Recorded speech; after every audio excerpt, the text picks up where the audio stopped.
Kava is a plant that's been around for 3,000 years, and so now we have about 100 different varieties of what we call noble kavas, which are the kavas that people drink daily. And that tea is consumed and it's been used for these 3,000 years as a way to connect with one another. It's like a really good way to start relationships or mend relationships. Or, you wanna go marry the girl next door. You go bring some kava over to her father. You drink kava together to figure out the details. Welcome to the Wellness Amazon podcast, where we talk about everything body, mind, and spirit, health, and wellness. No subject is taboo here, and we have fun peeling back all the layers. Let's do this. Welcome, everybody, to a new episode of the Wellness Amazon podcast. Today, with another subject about what the planet gives us and what's good for us. And today, we're going to talk about kava. And we have Morgan Smith on the show, who is not only an expert, but who has his own farm and who pretty much makes the stuff from scratch. And he sells it. And I actually saw that you can get it on Amazon too, which, everybody loves Amazon, right? If you get your product on Amazon, yay. And he's going to talk to us about what it is, what it can do for you, and why his farm is just a little bit different than some of the others. So welcome to the show, Morgan. Yeah, thank you so much for having me. I'm super stoked to be here. I know that kava is like a very strange subject for most people, but I'm a kava nerd. I'm a kavangelist, So anytime I can talk about kava and kind of explain, its origins and where it came and the history of it and how we have it today. I'm love to talk about it. So thanks for having me. Yeah, well, we're going to do all of that stuff today. Great. So how does someone get into this and then get into, oh, you know what? I'm just going to have a farm and do kava farming. Well, it's certainly not like a total accident, but it's somewhat of an accident. About 12 years ago, I was in the throes of depression. I was in a really rough spot in my life where, my wife and I had just had our second child, and I was working 80-hour weeks, and it was just a very, very difficult time of my life because I just had a lot going on and a lot of stressors. And I went to my doctor and I asked for some help. And I was prescribed an SSRI, and I was also prescribed a benzodiazepine, kind of like a Xanax. It was a Klonopin. And they said that when I felt some sort of like a panic attack set in, that I needed to take a benzodiazepine, and that it would kind of help me chill out a little bit. And so I was at my office. I took that because I felt like, an elephant was sitting on my chest and I needed some help. And I don't remember what I did the rest of the day. I blacked out and I was Wow. driving coworkers to lunch and I was making decisions that I probably should not have been making. And it was a really scary experience. And so I, Mm. I, I had to find an alternative. I had to find something, when I came to later that night, I just thought, what if I had to take my son to the hospital, right? Or what if I had to make a really life changing decision while I was on this stuff? That's not something that works for me. And so Mm. I tried 10, 15 different things to try to, identify what would work for me. And kava was the one thing that I could really psychoactively feel that really made a difference that wasn't going to be a long-term problem. Like I have an issue with just in general with products that require you to keep taking them, right? Where you build a tolerance, where you can experience withdrawals. I was raised in a very religious household. We were taught that alcohol was bad and that you shouldn't take Mhm. things that are gonna control your body and control your mind. And Kava did not do that, and that was something that has really become a bit of a lifesaver for me because it's helped me get through a lot of difficult times. And so that's the kind of short story around it. But as far as the farm goes, I had a good friend. His name is Mike Munsell, And he and I were great friends. We'd worked on a lot of different projects together, a lot of different Kava projects together. He was my Kava guru, and he started Calm with Kava, which is the company that I now own, in 2010. He went on a honeymoon with his wife Tiffany to Fiji, and they had a great time. And Mike fell in love with Kava. Tiffany, not so much. But Mike came back to the US and tried to find Kava, and he just couldn't find any good stuff. And so he started Uh-huh. importing it himself. And he also started a farm on the Big Island of Hawaii where he had about 200 plants. And then in 2020, he passed away. We were homies. We love to hang out, and we love to go out to dinners and stuff, and drink kava together. And his wife was great friends with my wife, and so it was a really huge sort of disaster. And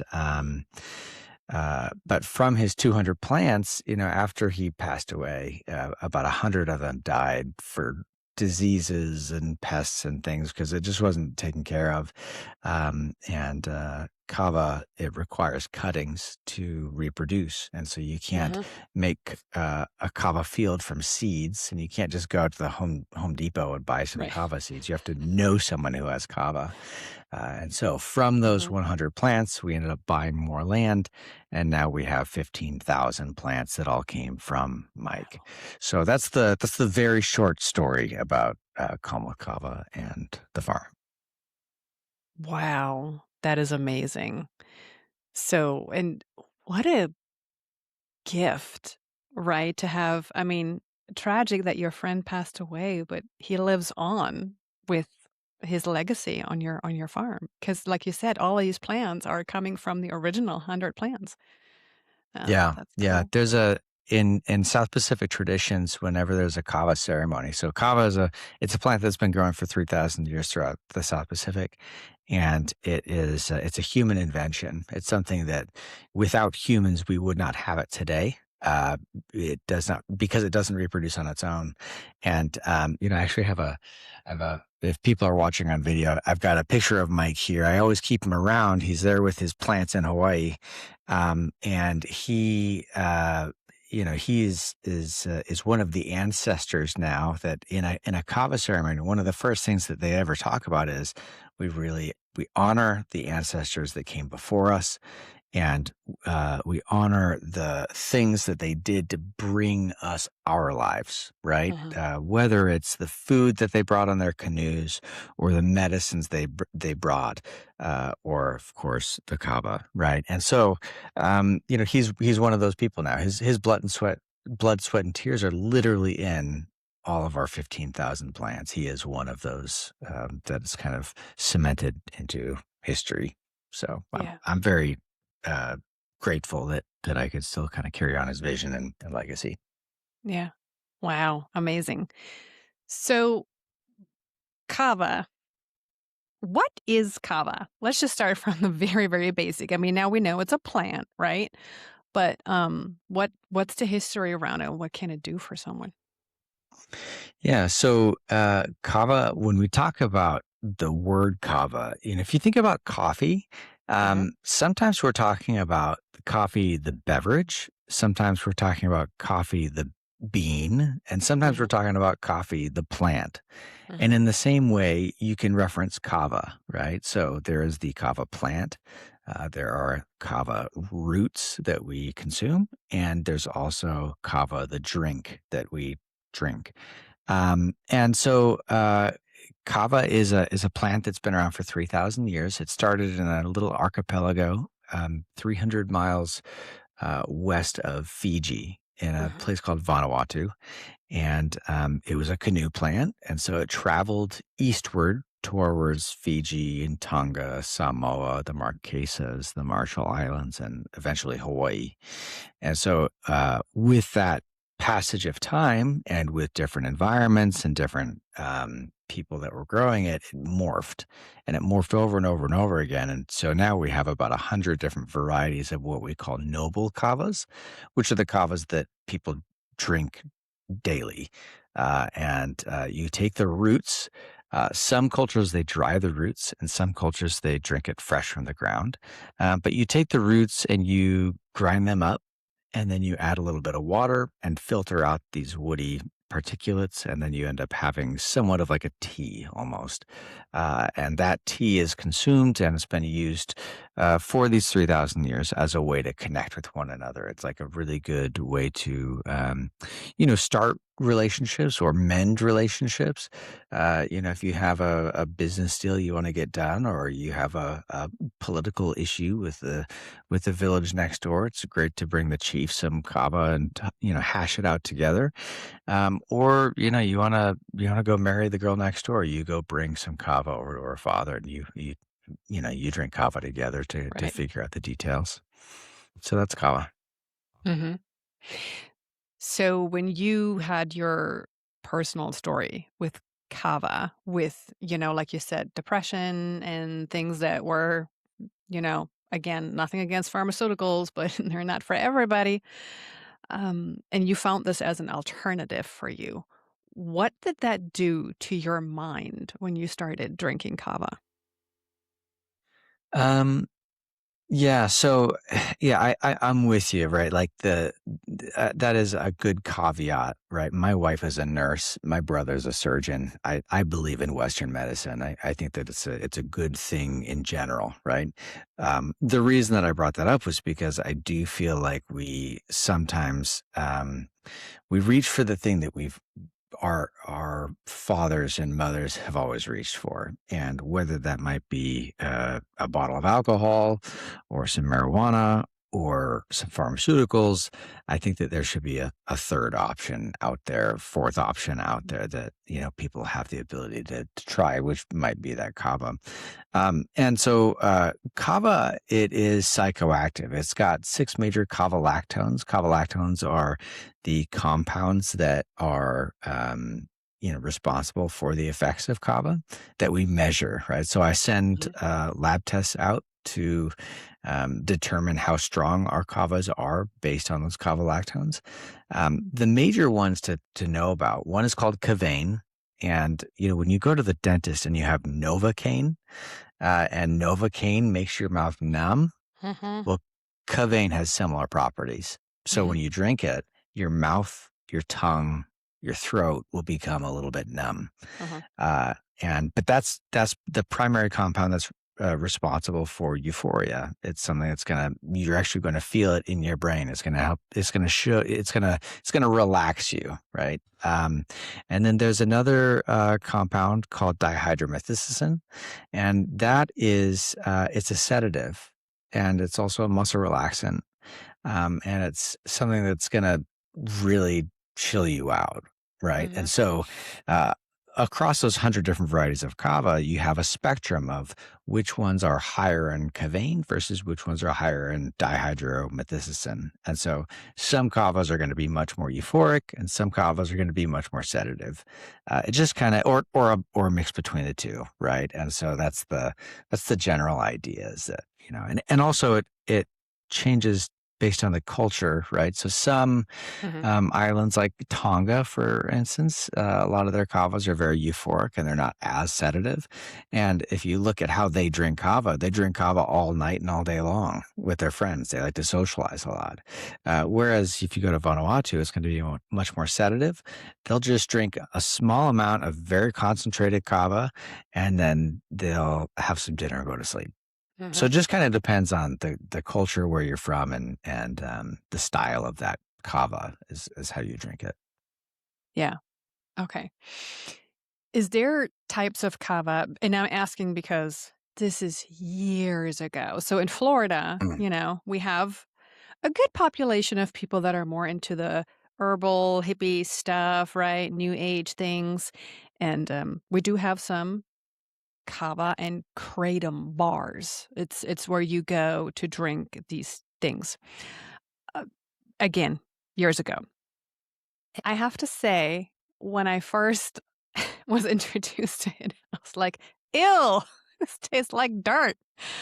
And there was different things, and the lady that worked at the shop said, "Well, we have things for pain, for inflammation, for calming, for anxiety, like all these things." I mean, she didn't make medical claims, but she was just trying to ask me like, "What do you want?" And, so I bought some stuff. And do you have, experience with kava plants that do have medicinal purposes beyond the mind? So beyond, relaxing, calming, or invigorating? Yeah, so I am a registered manufacturer at the FDA, and so the Mhm. FDA has the ability to come in and yell at me if I do or say something wrong, and so I appreciate that you brought up the medical claims issue because Mm, I can't say that kava will help with all sorts of different medical claims, right? mhm, So things like anxiety and stress and sleep, I cannot say that it'll help with that. Or I'll get in trouble, right? And mhm, so mhm, I am not saying that.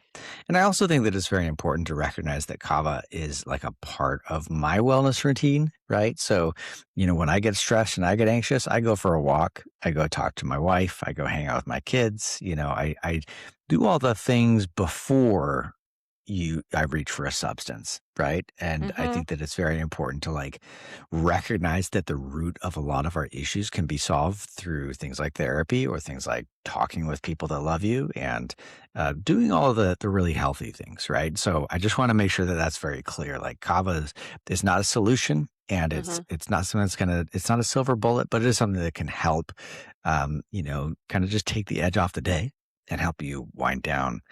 And so, as far as like medicinal sort of things, I can't really talk to that exactly. What I can say is that personally, I really enjoy kava at night. I have a really hard time with, my thoughts. I have ADD. I'm just constantly just thinking about things, and I'm sure you have experienced, and I'm with other you. people have. Yeah, Yeah. dude. I okay, Mhm, you're sitting in bed and you're like, "I am thinking about 1,000 things that I have to do or things that I'm mhm, worried about, and sleep is not gonna happen," right? mhm, So, kava is something that helps me prior to sleep to just go like, "Okay, you know, personally, I go, I'm gonna prepare my kava, it's gonna take a couple of minutes." I use that time as a bit of a meditation. It's mm, time to go, "Okay, what happened today? What went wrong? What went right? What am I going to have to do tomorrow? How is that going to affect me? What should I do here?" And it really helps me to kind of realign what's going on because so few of us have a couple of minutes just to think without listening to podcasts, without watching TV, without having someone tell us what to think. Just being in our own minds talking about something is very important. And that's how I use that preparation time with kava. And then when I drink the kava, I'm in a good place to go like, okay, all right, now I can kind of take a step back. So that's what I would say personally. Like it's something that helps me kind of wind down my thoughts. But I wouldn't say it's necessarily like a medicinal thing. mhm. And I am so appreciating that what you said in the beginning when you started talking. I do wanna repeat that because you cannot biohack your way out of a shitty lifestyle, excuse my French. It the Exactly. when we I'm glad that you, as the owner of this company, actually sit here and say, "Have you started at the basics before we go to college? Go touch a blade of grass and see if that Yeah. helps." It's Um, it's important. It's the thing that I don't know. I recognize that you're maybe raised in Germany or something. I don't know if you guys have the same issues that we have, where Americans are so prone to just want a very simple, fast solution mhm, to every problem that they have, and that normally tends to be a pill. And the pills do not do that. You might feel okay for a little bit, but it's not going to fix you. It's yeah, none of that stuff is gonna fix you. It's all up here. It's what you have to work at it. yeah, Uh, and coffee's not gonna fix you. yeah. Well, I think it's goal oriented here. The goal is always to be good enough to work and good enough to hustle. And if you can't do that, it's not usually the worry about, "Oh, something is wrong with me. I should address that." It's like, "No, no, I need to be good right now so I can get back to this thing that I was doing." Um, the Kava thing, so I was introduced to it because a friend of mine was trying to get away from drinking, and she turned to Kava and Kratom for an alternative, which I do understand in a way because that is non-habit forming as far as I know, so that she could then easier get off of this eventually as well. Uh, is there, because I know you have different types of kava as well on your website and what you sell, and they do all have, different names. And your overall name is Calm with kava because of the calming properties. But what are the other types of kavas that you sell? Yeah. So one thing I want to address before I hit that real quick is you mentioned kratom, right? Mm, And kratom is it's a completely different plant. So mm, I want to make sure that people are aware that it's not the same thing. It really kind of grinds my gears when people walk into a kava bar and they're expecting kava, which is relatively benign, right? Kava, like yeah. I liken it to like a really intense chamomile. It's a CBD that you can actually feel, but it's not a CBD, right? I feel Hmm. like when CBD first came out 10, 15 years ago, people thought that it was going to do all sorts of different things because they Hmm. applied all sorts of different ideas to like, oh, CBD can help with these like 1,000 different things. Well, I feel like kava is what people thought CBD was. It's Hmm. something that like is really, active. But the thing about kratom is that it is habit forming. It Hmm. does create tolerance issues. You can withdraw from it. You have it operates on opioid receptors, and so you have many effects that are similar to pharmaceuticals. Hmm. And I really don't like when people walk into a kava bar expecting to be sold kava and they try kratom because it could pose long-term Yeah. issues that kava does not create, right? And so I want to make sure that people understand those are different plants. Hmm. Kratom comes from Indonesia. Kava comes from Polynesia. Hmm. Kratom is a tree where they take the leaf and they grind it up and they make a tea out of it.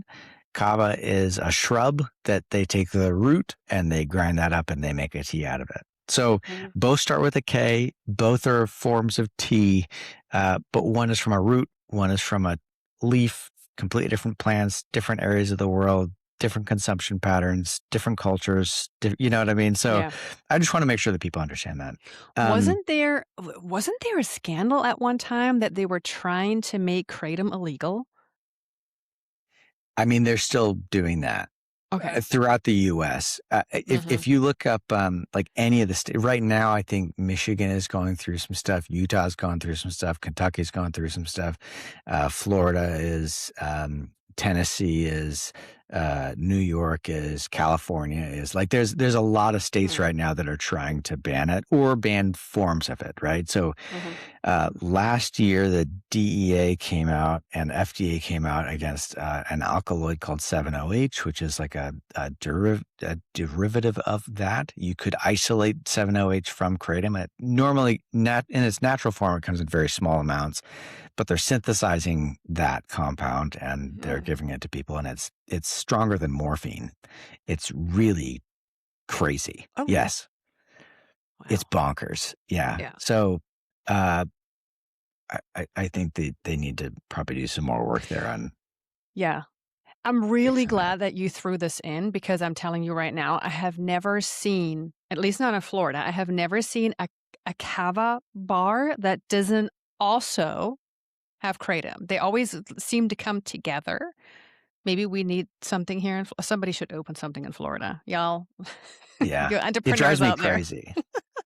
Because I'm like, I love kava, right? And so Mhm. anything that gives kava a bad name, it really grinds my gears because I'm just like, Yeah. I look, I represent literally thousands of kava farmers throughout the South Pacific. And so Mhm. if something bad happened to kava, that means that their livelihoods go away. Mhm. And so if it's associated with something that is getting banned, um, Right.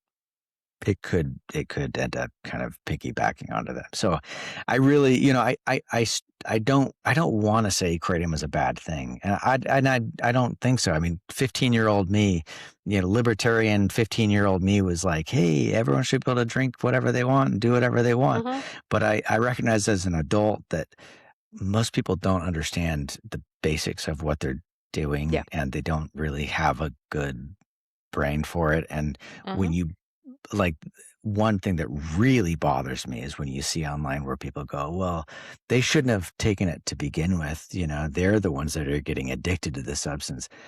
That's not how this works. You Yeah. don't. you, Yeah. you have to let people make their own decisions, but you also have to educate them. Mhm. And people are not getting educated by these companies. These companies are taking advantage of people. Mhm. I hate that. So Yeah. sorry to get on a soapbox here, but I, No. I just think that more education needs to happen there, and it's Yeah. not happening. Soapbox away because we need to shout this out from the rooftop because yeah, I walk into this bar. No one ever told me about, oh, hey, this is a little stronger, maybe. So I Yeah, cannot make an informed consent decision if I don't know what it is and the education is missing. So exactly. yeah.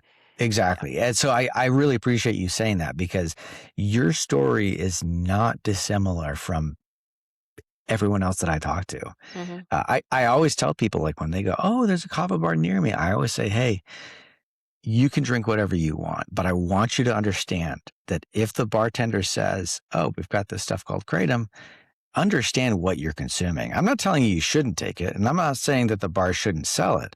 What I am saying, though, is that as the consumer, you should be aware of that, and your money should be the determining factor for whether or not they continue to sell the stuff, right? I'm a very capitalistic guy, but I don't like that stuff. Yeah. So Hmm. yeah, you should know what you're taking. Anyways, you were asking about kava and the Hmm. different varieties. Hmm. And so yeah, so I mentioned earlier that there's 100 different varieties, and those 100 different varieties all have different um effects, in terms of, like, there's a spectrum of very sedative to very euphoric and kind of like a mix between. So those from Vanuatu, there's some varieties that we carry called Borogu or Borongoru or Mellow Mellow.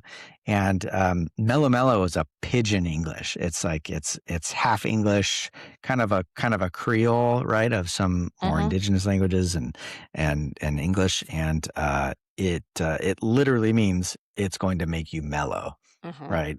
This makes you mellow mellow, right?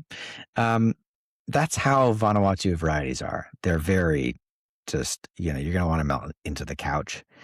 And, and then, the further east you go in general, right? Once you hit Fiji and Tonga, they're going to be less sedative. All kavas will make you tired, but not all kavas are going to really make you tired, like really intensely so. I know some folks that drink kava while they're at work. Personally, I don't do that. When I drink kava, I just want to relax, and I don't want to worry about whether or not I should be doing something that I'm responsible for. But some people do, right? And they're able to do that because some kavas are not super sedative, right? Hmm. So those are, and then, as you go eastward, like we have Fijian Lowaka. So that one is going to be less sedative. Our Tongan Poniono is going to be even more less sedative. And it's going to be more euphoric. And then from our farm, we're soon going to be having fresh frozen kava that comes right out of the ground, that's ground up and never dried, that will offer completely different effects from even those. So they're going to be a little bit more euphoric, a little less sedative. The Hawaiian varieties are really nice. They also taste better, so it's cool. Yeah. Yeah. Yeah. How can we envision the taste? Because I Okay. remember trying.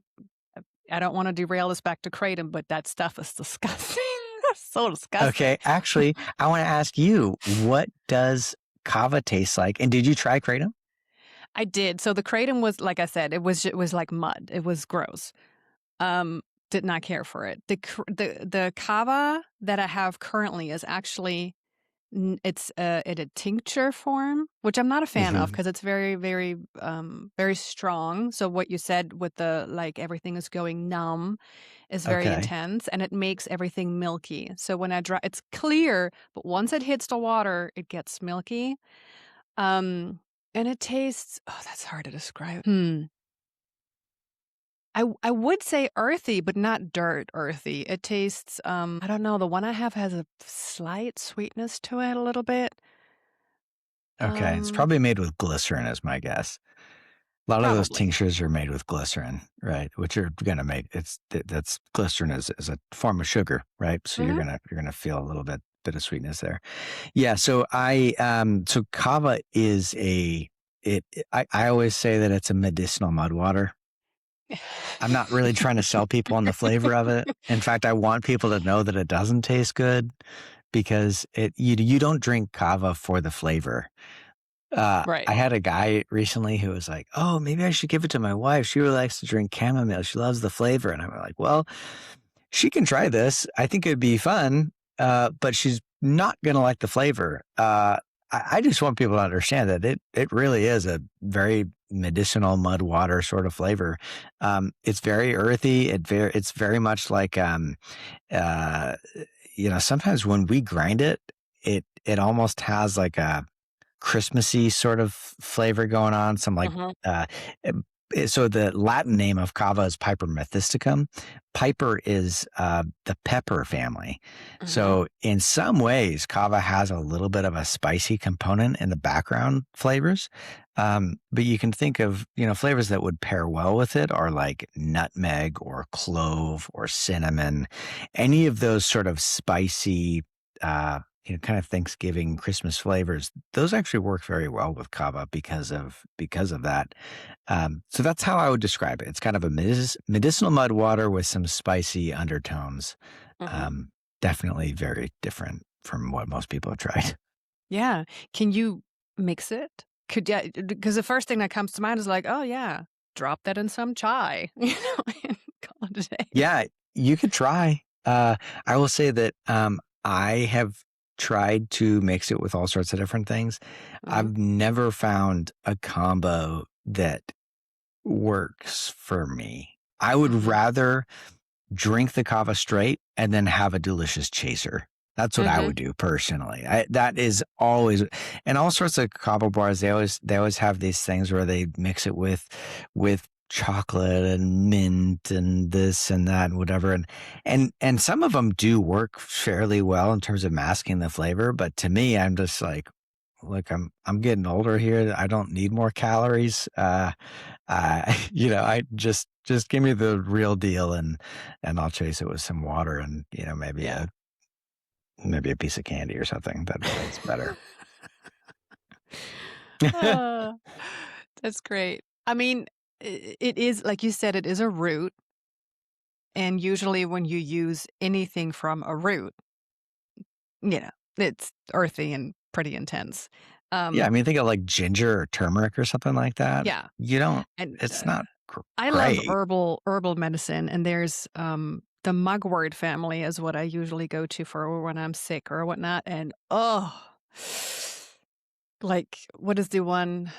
Annika swears by it, my friend who was on the show a couple of times, and it's, Artemis Anesia annua or whatever, and it will curl your toenails. I mean, it is bad. It's so bitter, but guess what? It works, it helps your immune system, boosts whatever.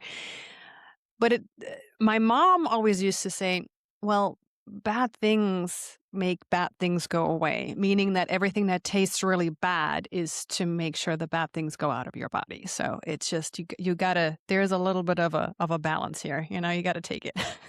Yeah, yeah. No, I mean, it's the same thing with anything, right? Like anything good in this life takes effort. And this might be one of those things, right? You can't have your cake and eat it too all the time. You gotta you Yeah, gotta deal with the punches in order to get better. So yeah, yeah, yeah. When people go and buy your product, I know that you have like I don't know, your packaging has different colors and it has different names. So people are going to be, is it easily to understand what does what and what you want to get for what purpose? Yeah, I mean, generally speaking, yes. Like all the products have their own descriptions and whatnot. I will say though, I'm trying to lean away from that kind of messaging just because I don't know. I feel like it's such a personal thing that sometimes people have like a different reaction than you would expect. And I get emails all the time like, "Hey, I tried this kava, but it made me feel this way instead of that way." And I'm like, I don't know what to tell you. It's an herbal medicine that people. I should not say that. It is an herbal product that Mhm. changes. Your body's chemistry is different than mine. You're going to Mhm. feel it differently than I will feel it. It is not synthesized. It has not been greatly studied like any pharmaceutical out there. It is not something that's gonna. It's not something that's gonna really hit you strong and hard like a pharmaceutical will either.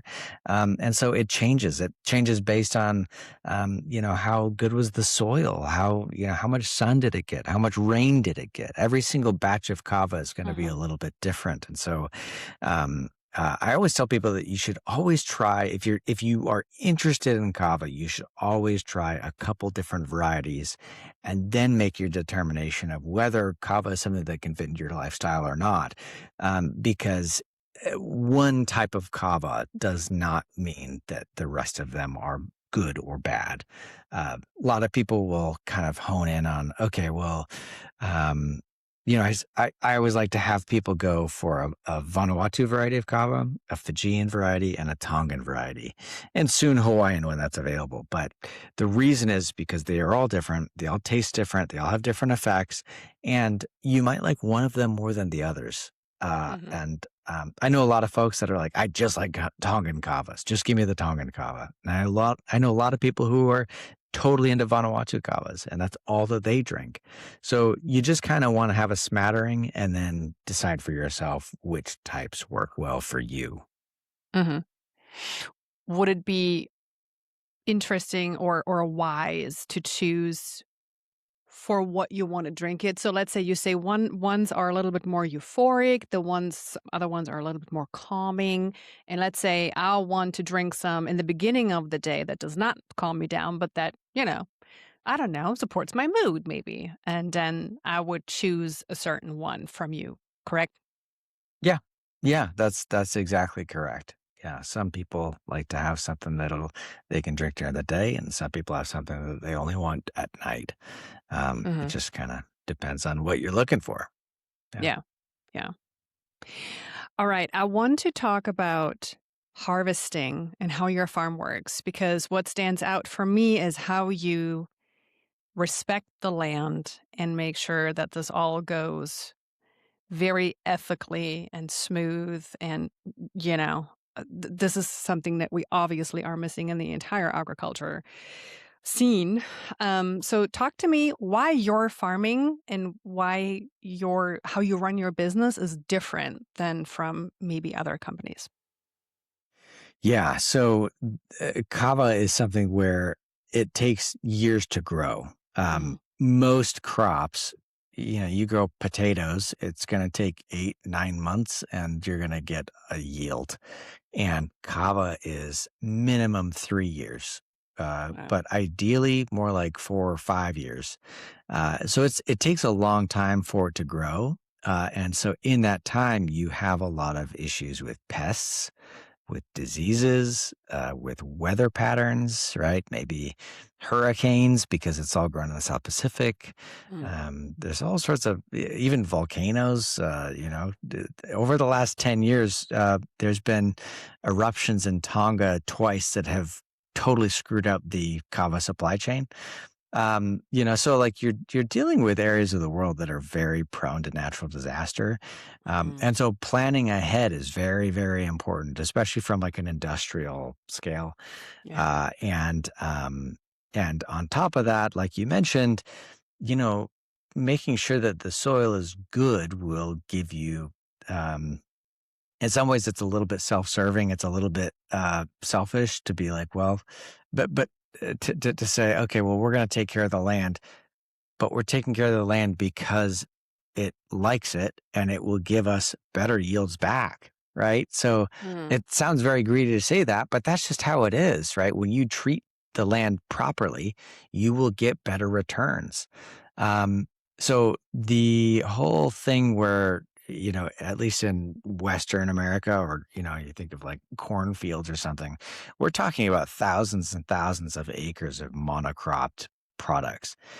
And I don't necessarily think it's a bad thing for certain types of products in certain areas. Probably not ideal. But I can tell you with kava or with many South Pacific plants, um, uh, I'll give an example. When we first started growing kava in Hawaii, they call it ava there. And when we first started growing ava in Hawaii, we had a bunch of plants in like pots. mhm, And anyone who's been into gardening before knows that if you have your plant in a pot for too long, or a tree, it gets root bound, which means that the mm, roots kind of get stuck in there. They kind of start growing around the perimeter of the plant of the pot. And when you transplant it into the ground, yeah, you're going to have problems because it won't be able to really like branch out, or it won't be able to root out from that like one little spot that it's in. And so we needed to get plants into the ground, but we also didn't have time to prepare our fields. So when we prepare our fields, normally we have a cover crop of crotalaria, which helps with nematodes that are like little parasites in the ground, and so it kills nematodes. So those stop kava from growing properly. We have plants that are nitrogen fixing plants, mhm, like pigeon pea trees. mm, We have all sorts of different like ways that we till or solarize the field, so that way all the weeds die. Right there, it literally will take us 4 or 5 months to prepare a field for kava to go in. We didn't have that time because the plants were getting root bound, and we had all sorts of things mhm, going on. So we just direct planted. We just went right into the field and we just hope for the best. It didn't work. It worked very poorly. The plants reacted as you would expect. yeah, It was like if you took like a toddler and you just put him into third grade. You were just like, well, right. here you go. Good luck.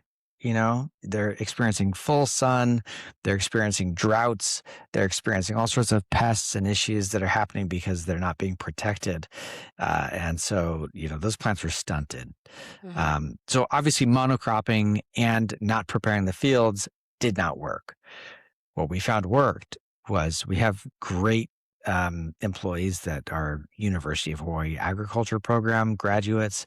These guys live and breathe plants and the land. And so what we started doing is we started using crotalaria as our cover crop. We started to solarize our field so that we didn't have any weeds. We started to till that crotalaria in to help with the nematodes. We started to plant pigeon pea early on. We started to plant kukui nut, which is another tree that'll give shade and help with windbreaks. We started to plant sugar cane as windbreaks and as kind of like berms to help with water and erosion control. We started to plant things like basil that would help with pests like white flies. We started to plant mhm, things like French marigolds that help with all sorts of pests. So we also started to plant taro.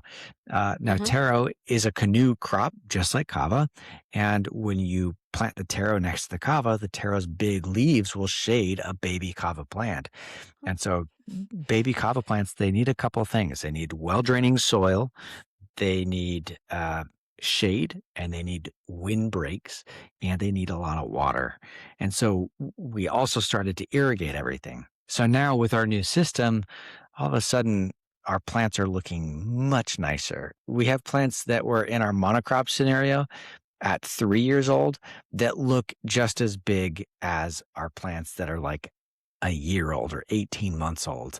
So we're getting double the yields from just treating the land properly and really making sure that it, like in an agroforestry setting, that like it they know how to thrive, they know how to survive, they know how to like, kind of just grow big and Yeah. beautiful. And we're seeing more bugs, we're seeing more, just all the things that you want to see in a field. We're seeing that now because we're taking care of the land, and we're making sure that we control for all these things that we just weren't before. Yeah. It's beautiful when you talk about the symbiosis and how everything works with each other. By the way, I have a pigeon pea tree in my yard. It's I call it the wonder tree because it just keeps on giving and giving and giving. It's always in season. Hmm. Um, and it's just really cool. Do you ever harvest anything from those sidekick plants, so to speak, or you just leave them there? Yeah, so all of the sidekick plants, right? So taro is the big one for us, right? So taro, for those that don't know, it's kind of like a Polynesian potato in a lot of Mhm. ways. It's bigger, generally speaking, it's bigger, and they take the leaves, and you can use the leaves to make sort of like an island cabbage situation. If you think of Kahlua Mm, pork, a lot of people know about Kahlua yes. pork as a Hawaiian kind of thing. They take pork, they add some salt, maybe some onions, and wrap it up in taro leaves. And then that taro leaf ends up becoming kind of like a spinach or cabbage situation that you can eat. It's really delicious. So that's the first one. And then we also have lychee, which are like these Mhm, little fruits that are amazing and delicious. So we harvest those. We also have bananas, which of course you can harvest and sell those too. And sugarcane as well. So we're mhm. we're gonna have sugarcane juice. So yes, we do have all sorts of other things that you can Yeah. try as well. It's pretty awesome. It's kind of And like a the Garden of Eden situation. you said the cuckoo nut too, right? Which is amazing for making butter out of it and skin products and stuff. Yeah. Yeah, Mhm, absolutely. Yeah, thanks for bringing that up. Yeah, one of the things that, if you ever have like Hawaiian style poke, it's like raw fish that has like some onions and some seaweed and some kukui nut. They take the kukui nut and to kind of grind it up and to like kind of a rough chop. Really delicious. It's yeah. also what, like, if you look at like Hawaiian leis, men will wear like the leis Mhm. that have the nuts on them. That's kukui nut, right? So yes, kukui nut's awesome. It's great shade as well, so it helps the plants. Awesome. Everything usable and everything has a job. Yeah, exactly, exactly. Turns out what they've been doing for like 1,000 years over in Hawaii, Mm, it works. They were yeah. they were and are very smart people. Yeah. Mhm. Yeah. Which, I mean, I don't know, I don't wanna derail this, but in Florida, this is the new, I wanna say, craze a little bit, which depends where you live. If you're in an HOA, you probably can't do that, but now there's gardeners coming in that make commercial about, we come in and they do what you do. So we're going to plant a pretty much of a wild yard for you, but all these plants are going to work with each other. So you're not going to have the snails and the pests and the whatnot because they're all going to take care of each other. And you doing that without spraying the crap out of it, right? And then ruining everything from your neighbors' farms too, because that's what happens. Mhm. It is just it's something that we need to admire, and that you, I mean, really at the forefront here, hopefully a role model to other farmers that are, adapting that. Do you feel like that in Hawaii that, mm, the goal to do what you do to take care of the land is because of the culture more ingrained in people and is a bigger thing than in the rest of America? 1,000%. Mm, Like 1,000%. They have much more of an interest in making sure that that small bit of land that they have is going to continue to work well, right? mm, Because there's only so much land you have on an island. You go out west and you go to Idaho, there's land for forever, right? Mhm. You could walk for so long and not see the ocean, right? And so I think that they have a very different concept of what it means to take care of land because it's so much more of a finite resource than what we're used to. They all earlier we were talking about how Mike was one of the ancestors. Well, the ancestors of the Hawaiian people, they also knew all this stuff, right? And so when they take care of their land, that is also honoring their ancestors. It's Mm, taking care of what their ancestors gave them. And so uh, I've learned a lot from that culture of just making sure that like you're doing things that are honoring the people before, but you're doing it in a way to also honor future generations, right? Without doing it yeah, today, what are we giving to our kids? And what types of foods are we feeding our kids? And yeah. how are we making sure that when our kids grow up, they're going to have land and soil and bugs that work for them?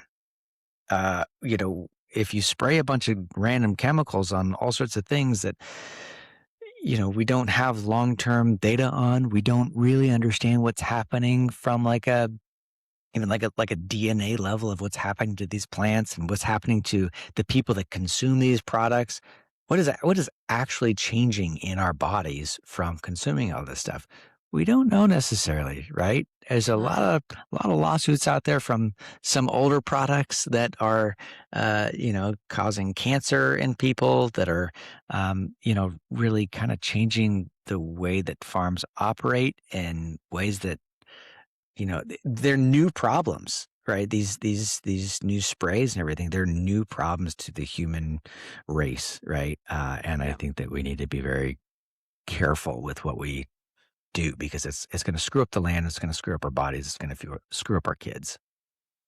yeah, yeah. And that's where we're back to shortcuts, right? Just like we talked in the beginning about biohacking yourself out of a really crappy lifestyle, that's a shortcut. Yes, Spraying your way out of better farming, that's a shortcut. absolutely. Yeah, Oh man, yeah, you're right on. You're spot on. yeah. And it never ends well.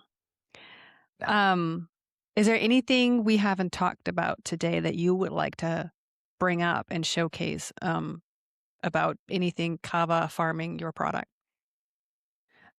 You know what? I'm just here to talk about kava, right? And I I feel like so many people are used to what their grandfathers have been reaching for. And I think that there's a better option, right? I'm an islander, okay, but I came from the British Isles, a little bit Mhm, different than the Hawaiian Isles. And my ancestors were distilling whiskey. They were mhm, brewing beer, and that did not do a whole lot of good for the world. And I'm trying to fix that because I feel like that has created generations of alcoholics. It's hurt families.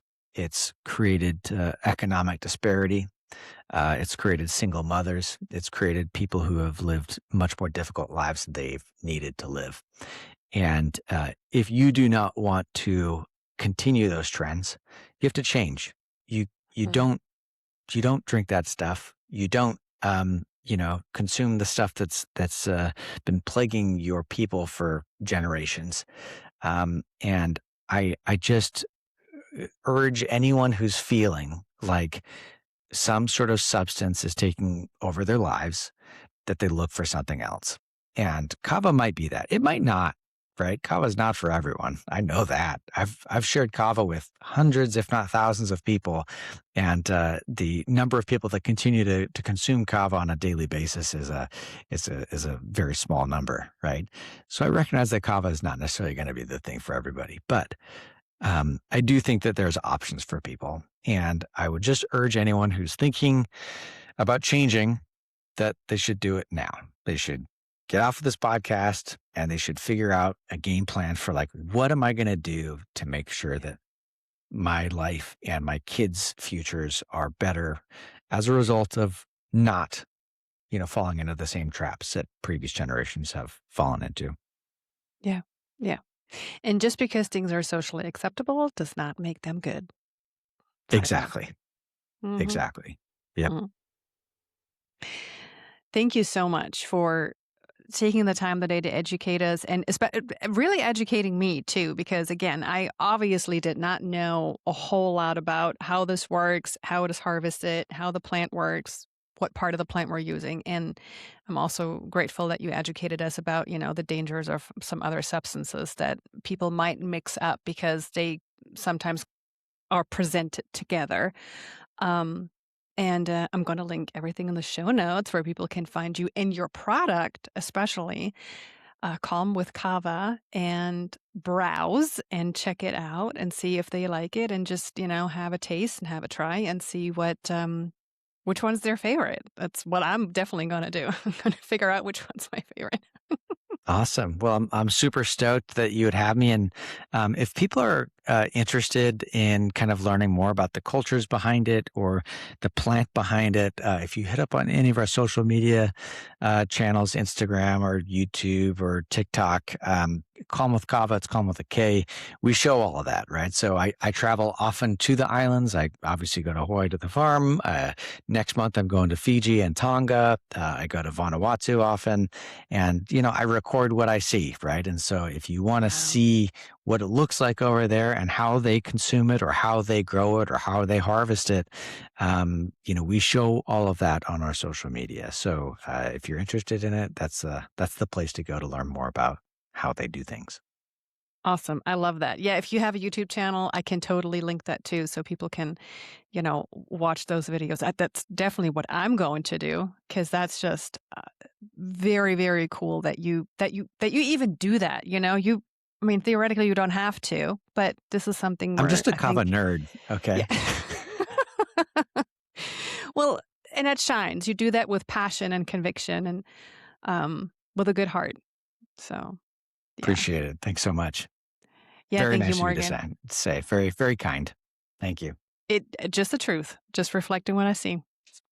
And thanks everybody for listening today. Like, subscribe, do all the thing. Check out Calm with Kava and Morgan's beautiful work. And I see y'all again next week.